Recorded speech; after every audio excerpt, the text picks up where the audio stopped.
Israel మరియు Iran యొక్క సైనిక బలం ఎంతో ఈ వీడియోలో తెలుసుకుందాం.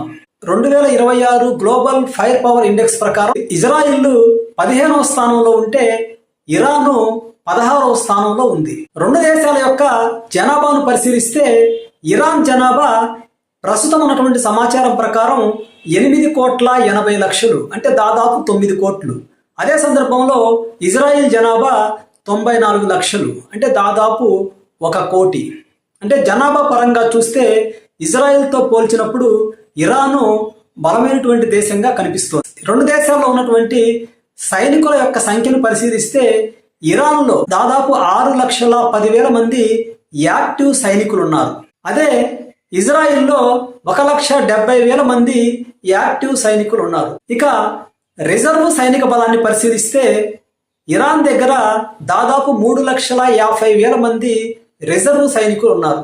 అదే ఇజ్రాయెల్ దగ్గర దాదాపు 4,65,000 మంది రిజర్వ్ సైనికులు ఉన్నారు. ఇక రెండు దేశాల యొక్క రక్షణ బడ్జెట్ను పరిశీలిస్తే ఇరాన్ దాదాపు $10 బిలియన్ రక్షణ రంగం కోసం ఖర్చు పెడుతోంది. అదే సందర్భంలో ఇజ్రాయిల్ దాదాపు $35 బిలియన్ ప్రతి సంవత్సరం రక్షణ రంగం కోసం ఖర్చు పెడుతోంది.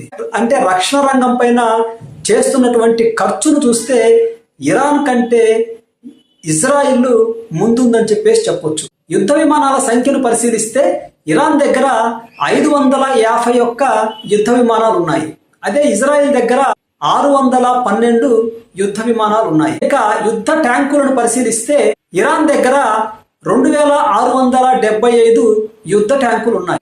అదే ఇజ్రాయెల్ విషయానికి వస్తే 1,370 యుద్ధ ట్యాంకులు ఉన్నాయి.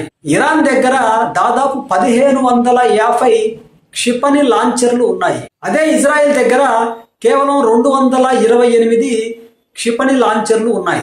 ఇక సబ్మెరైన్స్ అంటే జలాంతర్గాముల విషయం పరిశీలిస్తే ఇరాన్ దగ్గర దాదాపు 19 సబ్మెరైన్స్ ఉంటే ఇజ్రాయెల్ దగ్గర కేవలం 5 సబ్మెరైన్స్ మాత్రమే ఉన్నాయి. ఇప్పుడు ఇరాన్ యొక్క బలం ఏంటి, ఇజ్రాయిల్ యొక్క బలం ఏంటో వేరువేరుగా పరిశీలిద్దాం. ఇరాన్ యొక్క బలాలు ప్రత్యేకంగా క్షిపణి వ్యవస్థ.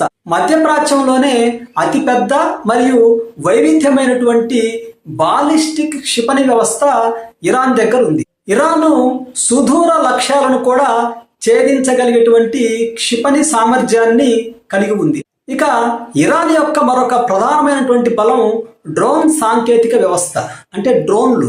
ఇరాను స్వదేశీ సాంకేతిక పరిజ్ఞానంతో తయారు చేసినటువంటి షాహెద్ వంటి డ్రోన్లు ప్రపంచవ్యాప్తంగా పేరుగాంచాయి. ఈ డ్రోన్లు తక్కువ ఖర్చుతో ఎక్కువ నష్టాన్ని కలిగించగలవు. ఇక ఇరాన్ యొక్క మరొక ప్రధానమైనటువంటి బలం భౌగోళిక విస్తీర్ణం. ఇరాన్ యొక్క వైశాల్యం ఇజ్రాయిల్ కంటే దాదాపు 75 రెట్లు ఎక్కువ. దీనివల్ల ఇరాన్ తన యొక్క సైనిక స్థావరాలను భూగర్భంలో లేదా రహస్య ప్రదేశాల్లో సులభంగా దాచగలదు. అంటే సైనిక స్థావరాలని ఒక ప్రాంతం నుంచి మరొక ప్రాంతానికి తరలించగలిగే సామర్థ్యం అనేది ఇరాన్కు ఉంది. ఇక ఇరాన్ యొక్క మరొక ప్రధానమైనటువంటి బలం ఫ్రాక్సీ గ్రూపులు. లెబనాన్కి చెందినటువంటి హిజ్బుల్లా, యెమెన్కి చెందినటువంటి హౌతీలు మరియు హమాస్ వంటి సాయుధ గ్రూపులు ఇరాన్కి మద్దతిస్తున్నాయి. ఇది ఇరాన్కి అదనపు బలంగా చెప్పవచ్చు.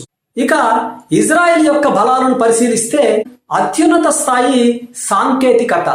ఇజ్రాయెల్ వద్ద ప్రపంచంలోనే అత్యాధునికమైనటువంటి F-35 యుద్ధ విమానాలు ఉన్నాయి.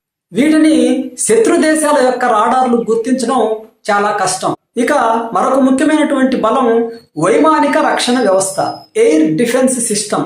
ఇజ్రాయెల్ వద్ద ఉన్నటువంటి ఐరన్ డోమ్ మరియు ఐరన్ బీమ్ లాంటి వ్యవస్థలు శత్రు దేశాల యొక్క రాకెట్లను ఆకాశంలోనే గుర్తించి వాటిని సులభంగా నాశనం చేయగలవు. ఇజ్రాయెల్ యొక్క మరొక ప్రధానమైనటువంటి బలం అమెరికా యొక్క మద్దతు.